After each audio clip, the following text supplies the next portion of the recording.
حضرت اکرمہ رضی اللہ تعالیٰ عنہ فرماتے ہیں کہ حضرت عبداللہ بن رواحہ اپنی بیوی کے ساتھ لیٹے ہوئے تھے، وہاں سے اٹھ کر اپنی باندی کے پاس جو حجرے کے گوشے میں تھی تشریف لے گئے اور اس کے ساتھ مشغول ہو گئے۔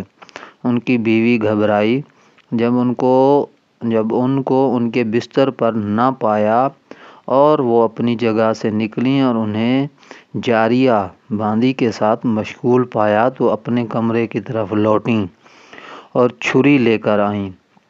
اتنے میں حضرت عبداللہ بن رواحہ فارغ ہو چکے تھے۔ ان کو ملے، پوچھا کیا بات ہے؟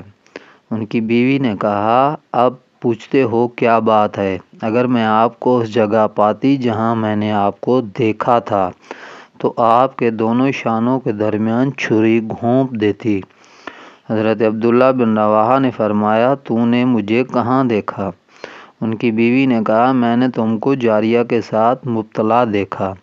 حضرت عبداللہ بن رواحہ نے فرمایا کہ تو نے کیا کرتے دیکھا؟ حالانکہ حضور صلی اللہ علیہ وسلم نے ہم میں سے ہر آدمی کو حالت جنابت میں قرآن پڑھنے سے منع کیا ہے۔ یہ سن کر ان کی بیوی نے کہا تو حضرت عبداللہ بن رواحہ نے یہ اشعار پڑھے۔ ترجمہ: ہمارے پاس رسول اللہ صلی اللہ تعالیٰ علیہ وسلم تشریف لائے اور اللہ کی کتاب پڑھتے تھے، جس طرح ہر پھیلی ہوئی مشہور صبح روشن ظاہر ہوتی ہے۔ آپ صلی اللہ تعالیٰ علیہ وسلم لوگوں کے اندھے پن کے بعد ہدایت لے کر آئے، پس ہمارے دل آپ صلی اللہ تعالیٰ علیہ وسلم کا یقین کرنے والے ہیں کہ جو کچھ آپ صلی اللہ تعالیٰ علیہ وسلم نے فرمایا واقع ہونے والا ہے۔ آپ اس طرح ساری رات عبادت میں گزار دیتے کہ آپ صلی اللہ تعالیٰ علیہ وسلم کا پہلو آپ صلی اللہ علیہ وسلم کی خوابگاہ سے نہ لگتا، جبکہ مشرکین بستر پر لیٹے لیٹے ہار جاتے۔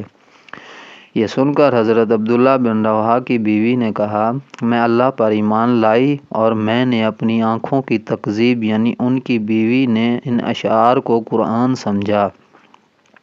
اس سے یہ معلوم کر لیا کہ انہوں نے جاریہ کے ساتھ کچھ نہیں کیا۔ حضرت عبداللہ بن رواحہ صبح حضور صلی اللہ تعالیٰ علیہ وسلم کے پاس حاضر ہوئے اور آپ صلی اللہ تعالیٰ علیہ وسلم کو اس بات کی اطلاع دی۔ یہ سن کر حضور صلی اللہ تعالیٰ علیہ وسلم اس قدر ہنسے کہ آپ صلی اللہ تعالیٰ علیہ وسلم کی داڑھیں نمودار ہو گئیں۔